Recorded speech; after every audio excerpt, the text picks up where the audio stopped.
Assalamualaikum warahmatullahi wabarakatuh. Berjumpa lagi bersama saya Rahmatul Azizah yang akan menyampaikan berita-berita teraktual dan terpercaya seputar Kabupaten Seruyan. Edisi Jumat 16 September 2022 yang kami rangkum dalam Seruyan Sepekan.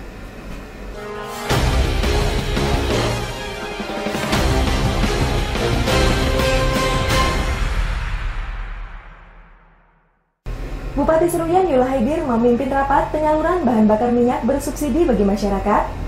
Hal tersebut dilakukan sebagai upaya menekan angka inflasi dan BBM bersubsidi bisa didapatkan dengan harga sesuai ketentuan pemerintah.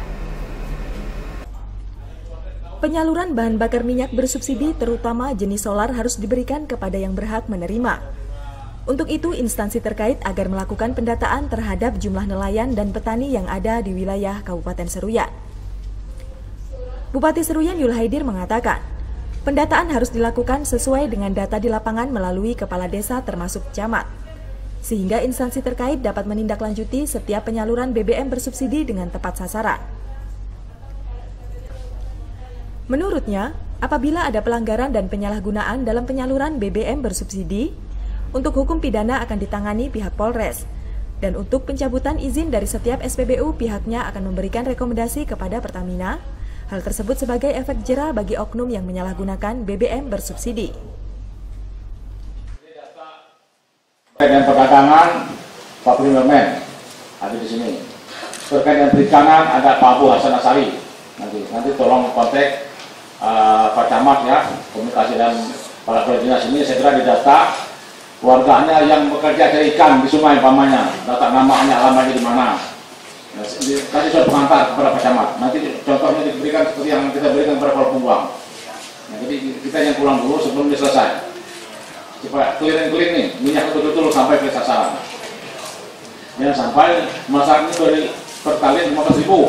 Nah, ini lapor di daerah Selatan pulang. Lapor mereka beli 15.000. Sementara pertalite ini harga 10.000. Orang mau cari ikan, beli harga 15.000. Bupati menambahkan, BBM bersubsidi harus disalurkan kepada yang berhak menerima dan diakomodir dengan baik. Jangan sampai BBM bersubsidi tersebut disalahgunakan dan dijual kepada orang yang tidak berhak menerima. Tim Liputan Seruyan TV. Bupati Seruyan Yul Haidir akan terus mengawal penyaluran BBM bersubsidi bagi masyarakat. Dikarenakan selama ini banyak BBM bersubsidi yang diduga kuat tidak tepat sasaran dan disalahgunakan. Bahan bakar minyak bersubsidi tentunya diperuntukkan bagi masyarakat yang berhak menerima. Di antaranya masyarakat yang berprofesi sebagai petani dan nelayan. Bupati Seruyan Yul Haidir mengatakan, pemerintah pusat juga menyatakan banyak bahan bakar minyak bersubsidi yang tidak tepat sasaran. Untuk itu, tugas setiap kepala daerah agar terus mengawal penyaluran BBM bersubsidi bagi masyarakat termasuk di Kabupaten Seruyan, sehingga minyak bersubsidi bisa tersalur kepada masyarakat yang berhak menerima dan tidak disalahgunakan.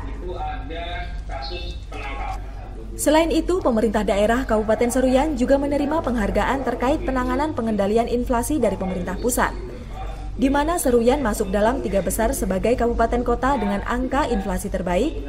Tentu adanya penghargaan harus dibuktikan dengan harga BBM yang terkendali dan tidak melebihi harga eceran tertinggi. Keuangan kalau tidak salah itu belum mengatakan bahwa banyak BBM ini BBM subsidi tidak tepat sasaran. Nah, ini tugas kita mengawalnya. Nah, kebetulan Seruyan rencananya mau menerima reward penghargaan dari pemerintah pusat terkait penanganan pengendalian inflasi di daerah. Nah, kita masuk 3 besar. Nah, jangan sampai kita dapat penghargaan martabat juara 1 nasional umpamanya. Ternyata kita harga minyaknya BBM-nya di tingkat petani umpama sampai solar sampai 10.000 umpamanya. Pertalite sampai 15.000. Berarti kita nggak kerja, dapat cap saja, dapat nilainya aja. Nilai nomor 1, tapi kerjaannya 0. Bupati menambahkan, harga BBM di tingkat petani dan nelayan harus bisa diakomodir dan jangan sampai dijual terlalu tinggi, sehingga masyarakat tetap mendapatkan hak BBM bersubsidi dan bisa menjalankan aktivitas dengan maksimal. Tim Liputan Seruyan TV. Legislatif dan eksekutif sepakati untuk menganggarkan dana sebesar 600 juta untuk Paskibraka. Hal tersebut sebagai bentuk apresiasi kepada Paskibraka yang telah sukses melaksanakan tugasnya. Anggaran sebesar 600 juta diberikan kepada Paskibraka sebagai bentuk apresiasi atas kinerja yang telah dilakukan, di mana pemerintah daerah berencana akan mengajak anggota Paskibraka untuk mengunjungi wilayah calon ibu kota negara di Kalimantan Timur, dan program tersebut telah tertuang dalam rancangan KUA PPAS APBD Perubahan Tahun Anggaran 2022. Ketua Dewan Perwakilan Rakyat Daerah Kabupaten Seruyan, Zuli Eko Prasetyo mengatakan, usulan dari kepala daerah telah disepakati dan program tersebut sebagai bentuk terima kasih kepada anggota Paskibraka. Teknis dalam penggunaan anggaran akan dilakukan oleh instansi terkait yakni Dispora Parbud. Tentunya dalam penggunaan anggaran harus sesuai dengan mekanisme dan peraturan yang berlaku. Ketua menambahkan, liburan ke wilayah calon IKN nanti akan bisa dijadikan sebagai inspirasi dan dimanfaatkan dengan baik. Jangan sampai hanya menjadi hiburan semata dan tidak ada efek positif yang diambil, minimal dapat menjadi penyemangat dan menambah percaya diri anggota Paskibraka. Yang disampaikan Pak Bupati itu kemarin apresiasi untuk Paskibraka juga kita sudah bahas, kita sepakati kan? Karena ini bentuk dari terima kasih dari pemerintah Kabupaten Seruyan kan. Sudah kita usulan dari Pak Bupati sudah kita setujui. 600 juta? Ya sekitar itu. Ya itu kan untuk teknisnya kan tergantung nanti dari dinas terkait kan, Dispora kan, Dispora Parbud yang menyampaikannya. Potensi-potensi yang ada di wilayah calon IKN agar bisa dipelajari dengan baik, salah satunya sektor pariwisata. Tentunya apabila dinilai berpotensi juga akan dapat diterapkan di Seruyan untuk meningkatkan sektor perekonomian masyarakat. Tim Liputan Seruyan TV. Dewan Perwakilan Rakyat Daerah Kabupaten Seruyan menginginkan pemerintah daerah setempat melalui instansi terkait untuk lebih memperhatikan kondisi rumah dinas guru dan tenaga kesehatan di daerah pemilihan 2. Tenaga pengajar dan tenaga kesehatan yang bertugas di daerah pemilihan 2 banyak yang tidak memiliki tempat tinggal. Hal tersebut dikarenakan jumlah rumah guru dan nakes yang terbatas dan belum ada penambahan. Tentunya perlu tindakan dari pemerintah daerah dalam upaya meningkatkan kesejahteraan masyarakat.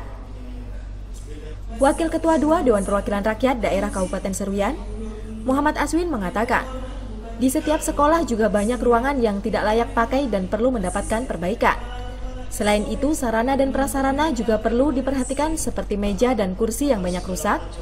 Hal tersebut tentu perlu upaya perbaikan agar aktivitas belajar mengajar dapat berjalan dengan baik dan peserta didik lebih bersemangat. Waka2 menambahkan, instansi terkait agar bisa menganggarkan dana untuk perbaikan sarana dan prasarana di sekolah dan fasilitas pelayanan kesehatan tersebut, dalam upaya mendukung aktivitas pembelajaran dan memberikan rasa nyaman serta aman. Memang masih kekurangan RDG tersebut, rumah dinas guru, dan tambah lagi banyak juga ruang-ruangan yang sudah tidak layak lagi kepada siswanya. Tambah lagi juga masih banyak usulan, salah satunya itu alat-alat di sekolahnya kayak mobiler, lemari, meja kursi, ya itu sudah memang banyak kekurangan. Khususnya di sekolah yang mana? Banyak itu hampir seluruhnya, bisa dicek juga media yang bisa saya sebutkan juga yang ada di Desa Tanjung Hara, SDN Tanjung Hara, ditambah lagi di Tanjung Hanau, Bapak juga banyak usulan itu memang sudah masuk di di dinas terkait juga sudah ada. Saya sampaikan juga proposal dari sekolah sudah diusulkan juga ke dinas pendidikan. Terus ditambah kalau berkaitan dengan sarana kesehatan, tenaga medis juga memang masih kurang, salah satunya memang kurang maksimal. Selain itu, pada bidang kesehatan tenaga medis juga sangat diperlukan di daerah Dapil 2. Salah satunya untuk dokter gigi yang belum ada dan saat ini sudah diajukan kepada pemerintah daerah. Tim Liputan Seruyan TV. Wakil Ketua 2 Dewan Perwakilan Rakyat Daerah Kabupaten Seruyan meminta agar pemerintah daerah dapat memperbaiki dan meningkatkan pembangunan infrastruktur jalan yang ada di Dapil 2. Pembangunan infrastruktur sangat penting dalam upaya mempermudah aktivitas masyarakat. Salah satunya pembangunan jalan yang sangat diperlukan oleh masyarakat di daerah pemilihan 2, di mana jalan tersebut menjadi jalur penghubung antar kecamatan yang keberadaannya sangat dibutuhkan.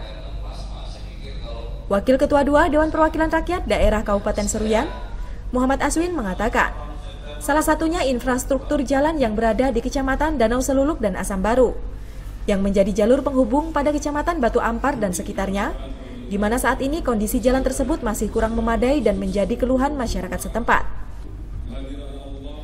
Menurutnya, pada Kecamatan Seruyan Raya dan Danau Sembuluh kondisi jalan juga belum maksimal, sehingga masyarakat yang akan beraktivitas menjadi kesulitan dan berdampak terhadap perekonomian di daerah tersebut.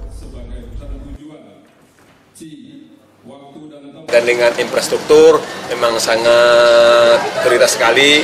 Kenapa? Satu contoh yang ada di Kecamatan Danau Seluluk, Asam Baru, yang menghubungkan ke Kecamatan Batu Ampar, bagian Dapil 3 yang sama-sama kita tahu yang masih kurang maksimal. Kalau musim banjir, ditambah lagi kalau saat sekarang ini banyak yang masih belum maksimal jalannya. Itu harapannya, ditambah lagi yang bagian daerah hilir yaitu dari Kecamatan Raya, Danau Sembuluh ke Tebiku ke Telaga Pulang yang masih memang kurang maksimal. Harapannya itu mudah-mudahan nanti pemerintah daerah bisa menganggarkan yang memang sesuai dengan kebutuhan yang memang diusulkan oleh masyarakat khusus dari Dapil 2 tersebut. Diharapkan pemerintah daerah melalui instansi terkait dapat melakukan perbaikan jalan di daerah pemilihan 2. Tentunya dengan anggaran yang telah ditetapkan dan sesuai dengan kebutuhan masyarakat di Dapil 2. Tim Liputan Seruyan TV. Demikian berita yang kami sampaikan kali ini. Saya Rahmatul Aziza, beserta kru yang bertugas mohon undur diri dari hadapan Anda. Terima kasih dan sampai jumpa. Wassalamualaikum warahmatullahi wabarakatuh.